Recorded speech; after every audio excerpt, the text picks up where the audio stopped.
Olá, boa noite para você. Seja muito bem-vindo ao TN2. Uma mulher foi presa suspeita de envenenar um idoso em Fundão. O casal se conheceu pela internet, mas em pouco tempo de relacionamento, ela teria demonstrado interesse pela casa da vítima. Veja os detalhes na reportagem de Suzy Faria. A vítima, um pedreiro de 66 anos, morava nessa casa no bairro Mirante, em Fundão. Era bem conhecido no município, onde morava há anos. Na sexta-feira passada, ele começou a ficar mal e as filhas, que moram na Grande Vitória, vieram buscá-lo. A suspeita é que o pedreiro estivesse com dengue, mas alguns sintomas levaram a família a desconfiar dessa informação. Desconfiança, inclusive, dos vizinhos. A gente foi uma surpresa, né? Porque a gente não sabia que ele estava doente. Falou que ele achava que era gripe. A gripezinha, né? Comunicou para a filha que estava mal, ela veio para pegar ele, mas ele já estava muito ruimzinho. Para piorar, em 3 dias de internado, o pedreiro morreu. As filhas, já suspeitando de algo errado nos sintomas apresentados pelo pai, pediram uma avaliação mais profunda da causa-mortes.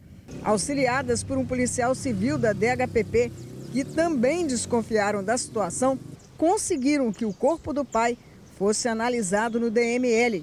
O resultado reforçou ainda mais a suspeita da família. A causa da morte foi intoxicação exógena, ou seja, morte por ação externa. A principal suspeita de ter envenenado o pedreiro era a atual namorada dele. A vítima contou aos vizinhos que a conheceu pela internet e há pouco tempo. Falou para mim que conheceu ela pela internet, né? Que ele estava gostando dela. Mas que se ela não quisesse morar com ele, que ele ia arrumar outra pessoa. Os vizinhos falaram sobre a exigência da namorada em tão pouco tempo de relacionamento. Ela queria que ele passasse o apartamento pro nome dela. E ela disse que não. Ele disse que não quis aceitar não, isso aí é a herança das filhas dele. Com fortes indícios sobre a causa da morte, o delegado aqui de Fundão, Rodrigo Peçanha, pediu a prisão da mulher. E no dia 20 de fevereiro, ele e policiais aqui da delegacia acabaram por prendê-la em flagrante. Ela estava dentro de um ônibus, iria fugir aqui do estado, voltaria para Minas Gerais, mas não teve jeito. A mulher ainda tentou se esconder dentro do coletivo, mas acabou pega pelo delegado. Foi autuada por homicídio qualificado por envenenamento. Não sabia o que era e ela, o médico pegou e ela falou assim, não, mas do que ele faleceu? Ele estava bem, estava trabalhando, que ele é pedreiro, estava até terminando uma obra. E ele ainda está novo ainda, o que aconteceu com ele? Não sei o que, tem que investigar o que aconteceu. Aí começou a fazer a investigação e ele descobriu que ele estava envenenado, ele morreu por veneno. Dando prosseguimento à investigação, na quarta-feira, os peritos da perícia científica estiveram na casa da vítima em Fundão. Passaram o dia, recolheram algumas garrafas com líquidos para avaliação. Pretendem determinar qual teria sido o agente causador do envenenamento e onde estava sendo colocado o veneno. Eles já tinham ficado juntos, depois ela foi embora, não quis mais, aí agora voltou. Sempre ele falava com a gente, né? Passava, conversava. Aí quando ele conheceu essa mulher, era difícil falar com a gente. Ela mesmo não conversava com ninguém. Então, assim, um choque muito grande, né, pra gente, né? Todo mundo que conhece ele, né? Olha, os familiares do idoso não quiseram falar sobre o assunto. Desvendado o caso do homem que foi deixado morto em um imóvel alugado por aplicativo em Vila Velha. A vítima foi alvo de uma quadrilha que atrai clientes para programas sexuais com o objetivo de roubar. 2 suspeitos foram presos. Era quase 5 horas da tarde quando câmeras de segurança filmaram o momento que a vítima chegou para fazer o programa com um dos criminosos. O homem, de 59 anos, estava dirigindo esse carro de luxo, que chamou a atenção da quadrilha. Depois de realizar o encontro sexual, a vítima teve uma surpresa. O suspeito cobrou 10 vezes mais o valor que havia sido combinado. Ela se recusou a pagar e foi então que começou a sessão de tortura, que só terminou com a morte do cliente. Um dos criminosos falou com a vítima que era para aumentar o valor, que não era mais R$100 o programa, que agora era 1.000. E houve uma discussão, tomaram as roupas, as vestes da vítima e iniciou uma luta corporal. Eles amarraram a vítima, amordaçaram, torturaram, bateram, aplicaram choques, queimaram com ferro quente. Menos de 2 horas após a chegada da vítima, os criminosos foram filmados deixando o local do crime. O corpo do cliente foi deixado no imóvel que foi alugado pela internet. Um dos indivíduos se comunicou com o irmão, que é um indivíduo que fazia um apoio logístico ao grupo. Esse falou com o irmão, ó, estamos aqui com um iPhone 14, um carro de luxo, precisamos vender esses materiais. Nisso o irmão se deslocou para ajudá-los. E nesse meio tempo ele liga para o irmão novamente e fala, a vítima morreu, estamos decidindo o que nós vamos fazer com o corpo. A polícia descobriu que os criminosos faziam parte de uma quadrilha especializada em cometer extorsões contra clientes de encontros sexuais. Eles agiam em vários estados do país há anos. Aqui no estado, eles fizeram pelo menos 19 vítimas. Uma delas chegou a perder R$60 mil.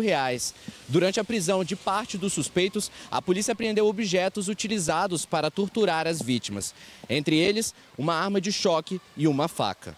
No celular de um dos integrantes, a polícia encontrou diversos vídeos de tortura e de chantagens cometidas com outras vítimas. Praticam esses crimes em diversas partes do país, inclusive tem passagens por extorsão no Rio de Janeiro. Eles já foram investigados e uma parte foi presa pela Delegacia de Sequestro aqui do nosso estado. Então já tem um bom tempo que eles praticam esses crimes, ameaçam as pessoas, torturam. Todos os envolvidos no crime foram identificados. Uma mulher trans de Santa Catarina e outros 4 homens, sendo 3 capixabas e 1 de Brasília. Depois que foram para Minas Gerais, um dos integrantes resolveu voltar para o Espírito Santo. Foi em Brejetuba, no caminho para Vitória, que ele foi detido na última terça-feira pela PRF. Estávamos com fontes da Polícia Civil que esse cidadão iria usar um documento do irmão. E realmente ele usou o documento do irmão, usou um documento que não era dele. Retiramos ele de dentro do veículo, né? As características, as imagens, as fotos já tinham sido transmitidas para a gente pela Polícia Civil. E aí, num primeiro momento, ele negou participação, negou que estivesse usando um outro documento. A expertise do nosso policial também fez algumas entrevistas, ele acabou entregando realmente que ele tinha participado, né, desse crime, que a polícia do Espírito Santo estava atrás dele realmente. Outro detido na última terça é irmão de um dos suspeitos que atuou no crime. Ele foi responsável por ajudar na fuga. Agora, a polícia está atrás dos outros 3 foragidos. E se você tem informações que ajudem a polícia, não deixe de denunciar, ligue para 181. 2 irmãos foram baleados no noroeste do estado. Os irmãos estavam nessa caminhonete quando foram atingidos por vários tiros. Ibrahim Cassaro, de 43 anos, foi socorrido pelo SAMU, mas morreu a caminho do hospital. O irmão dele foi socorrido por populares e levado ao hospital Silvio Avidos. Esse crime aconteceu na manhã de hoje no bairro Novo Horizonte, em Colatina. E um suposto carro que foi usado no ataque foi encontrado incendiado às margens da ES 248, que liga Colatina a Linhares. A polícia investiga se foi uma emboscada, já que Ibrahim tinha o costume de buscar o irmão e fazer essa mesma rota. Ainda não se sabe o motivo para o crime e os suspeitos ainda não foram identificados. Foi preso no norte do estado um dos bandidos mais procurados aqui do Espírito Santo, o Fernandinho Beiramar Capixaba. O criminoso explodiu o carro forte, invadiu terras e atacou militares num confronto armado. As imagens mostram o comboio de viaturas nas ruas de São Mateus.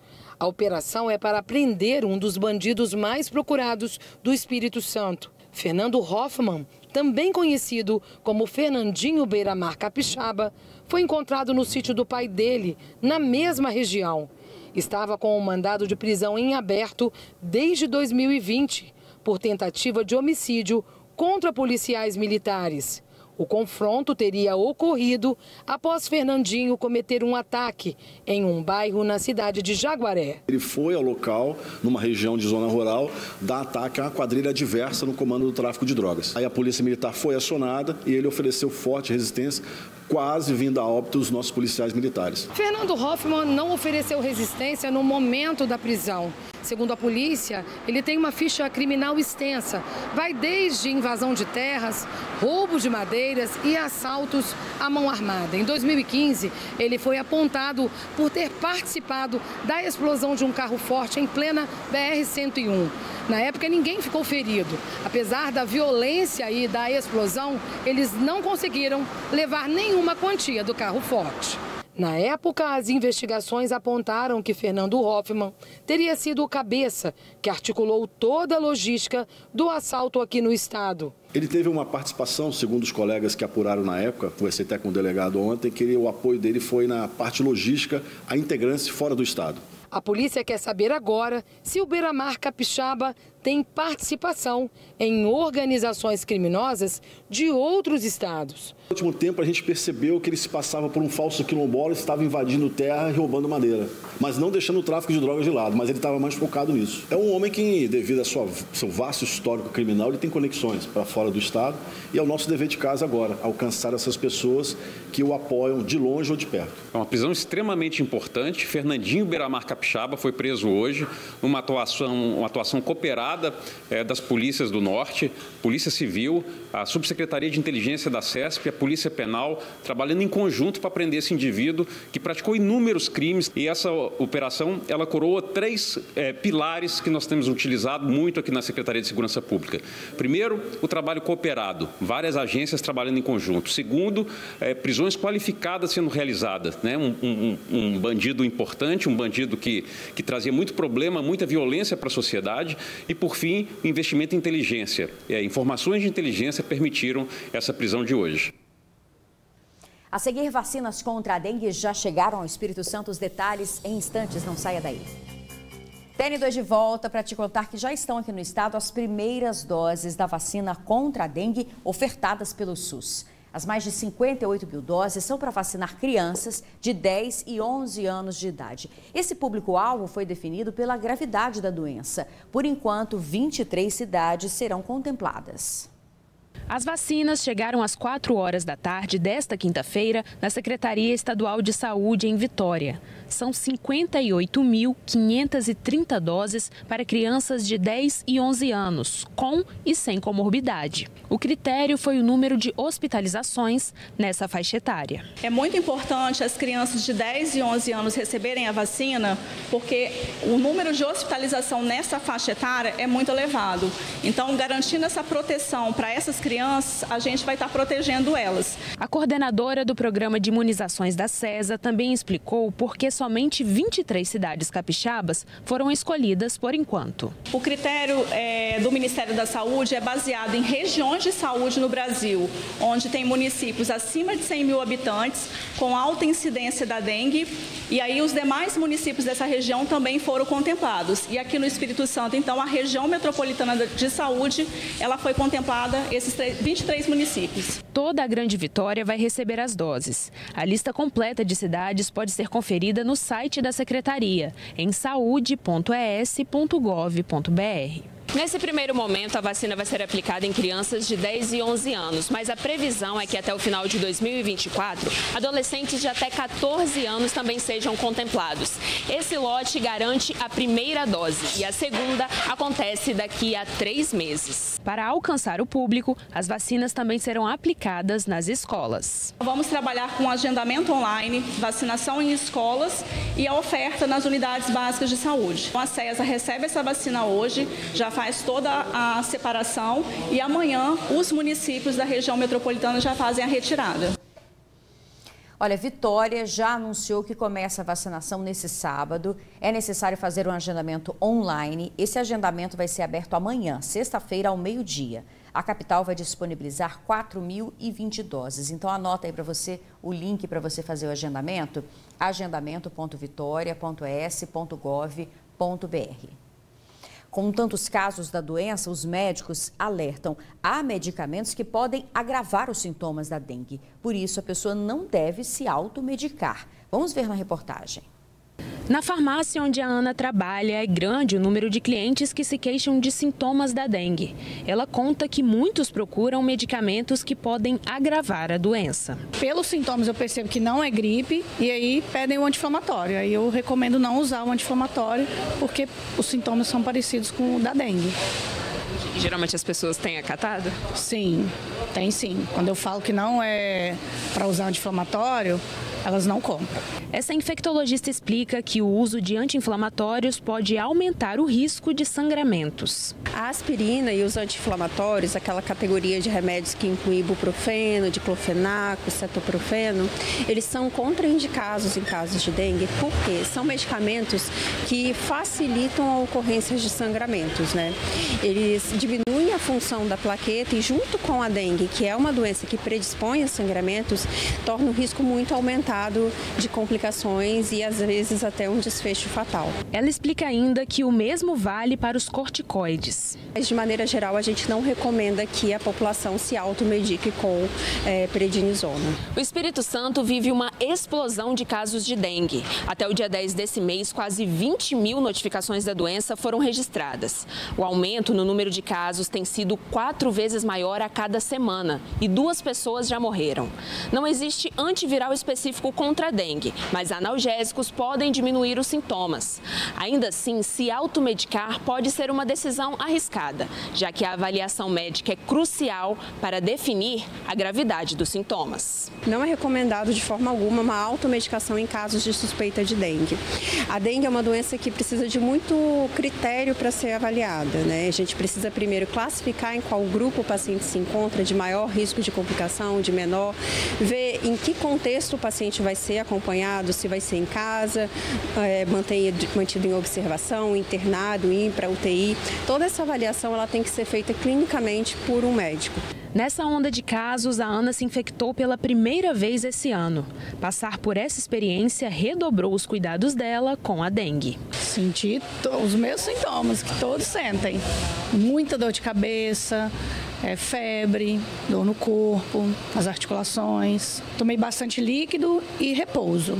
E o medicamento que o médico recomendou, né? Incêndio em siderúrgica na Serra. Os funcionários ficaram assustados com as chamas. Olha a imagem.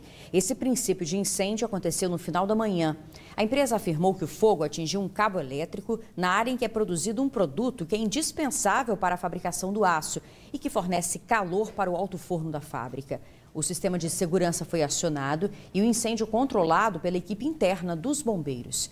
A siderúrgica afirmou que o IEMA foi devidamente informado e que não houve feridos. A gente fala agora da chuva aqui no Espírito Santo. 13 pessoas estão fora de casa devido aos temporais. No norte capixaba, uma barragem rompeu e provocou alagamentos. Momentos antes do deslizamento, 4 pessoas conversam tranquilamente na rua. De repente, os homens começam a olhar para cima. Um deles chega a apontar para o morro. Não demora muito e os 4 saem correndo desesperados. É nesse momento que o barranco desmorona. Moradores ficaram impressionados com a cena. Gente! O deslizamento de terra aconteceu no centro de Afonso Cláudio, região serrana. Por sorte, ninguém ficou ferido. A Defesa Civil da cidade afirmou que a área foi devidamente sinalizada e o trânsito já foi liberado no local. Agora olha só como ficou essa rua em Jaguaré, no norte do estado. Meu Deus, olha o carro. Esse alagamento foi provocado pelo rompimento de uma barragem na cidade. A informação foi divulgada pelo prefeito em uma rede social. Pedimos toda a atenção. Os moradores que moram próximo à barragem, a rios, que tomem todo o cuidado necessário, que se afastem neste momento para evitar danos à vida. Devido ao rompimento, o abastecimento de água foi interrompido em Jaguaré ontem à noite, mas a empresa de água e esgoto que atende a cidade afirmou que já foi normalizado hoje pela manhã. Em Colatina, no noroeste do estado, uma casa desabou devido aos temporais. De acordo com a Defesa Civil, não houve feridos. Na habitação irregular morava um homem que foi orientado a seguir para a casa de vizinhos. Pelo menos outras 12 pessoas estão desabrigadas em todo o estado. E o Espírito Santo permanece em estado de alerta para as fortes chuvas. Na Grande Vitória, o temporal provocou menos estragos, mas exigiu que o guarda-chuva ficasse sempre ao lado. Os pontos de ônibus ficaram pequenos, com tanta gente tentando se abrigar, e retenções se espalharam pelo trânsito da capital. Em Cachoeiro de Itapemirim, no sul do estado, moradores estão preocupados com um rio que corta a cidade. Ele está quase 2 metros acima do nível normal. A cidade está sob aviso para o risco de deslizamentos e para o transbordamento do rio Itapemirim. Olha só a situação no interior do município. No distrito de Pacotuba, pelo menos 3 ruas ficaram alagadas. Segundo o Intapera, amanhã deve chover rápido no começo do dia aqui na Grande Vitória. A seguir, inaugurado o primeiro banco de leite materno na Serra. Os detalhes em instantes. Foi inaugurado hoje na Serra o primeiro banco de leite materno do município. Um reforço para garantir um alimento importantíssimo para a saúde dos recém-nascidos. O Samuel mal chegou e já está na TV. Mas não vamos interromper o soninho dele não, viu? Deixa que a mamãe fala. Afinal, ela será a primeira doadora do Banco de Leite da Serra, inaugurado hoje no Hospital Materno Infantil do município. A felicidade é muito grande de saber que a gente está contribuindo em alguma coisa para tornar o mundo de alguém melhor, sabe? Ainda mais uma fase tão importante que é a fase do recém-nascido. Ana Paula e outras mamães do Espírito Santo têm agora mais um banco de leite humano à disposição, o 8º do estado. E todas as mulheres que amamentam podem doar. Basta ser saudável e não tomar medicamentos que interfiram na amamentação. E não há quantidade mínima. Todo o leite doado vai ajudar sim bebês internados. A gente gosta até de esclarecer que esse banco, para poder a pessoa vir fazer a doação, lógico que aquela mãe que tem um excesso de leite, ela pode vir fazer a sua doação, que vai depois passar por um processamento, são para aqueles bebês que estão doentes, aqueles bebês prematuros, que necessitam nesse momento desse apoio. Essa é a sala de coleta, onde a magia acontece. Pronta, equipada para receber mamães de todos os cantos que vierem para o Hospital Materno Infantil da Serra. Aqui, elas vão doar o tão precioso alimento, o único dos primeiros meses de vida das nossas crianças. Hoje nós estamos aqui entregando um banco de leite, que ele não será utilizado somente para as mamães que estão internadas ou atendidas nessa unidade. Também teremos aqui um espaço para coleta, né? E temos um espaço também para poder orientar a mãe, né? Às vezes a mãe não é só vir cá buscar o leite porque está produzindo pouco. A gente vai também orientá-la como fazer para que ela possa produzir também mais leite. O atendimento não se restringe ao banco de leite. Mulheres que podem doar, mas estão impossibilitadas de irem até o ponto de coleta, conseguem sim ajudar. Como é que essa mãe vai fazer? Ela vai ligar para esse número, vai fazer o seu cadastro, colocar a sua intenção de fazer a doação e com isso a gente vai poder fazer toda a rota. Eu vim lá de Itaipava e a intenção é que sempre que eu vier aqui à capital eu conseguir passar aqui para poder deixar a minha contribuição. Importante mesmo, né, gente? O banco de leite funciona de 8 da manhã às 5 da tarde e o agendamento é feito pelo telefone 3500-1500. Se você puder doar leite, é muito importante mesmo, viu?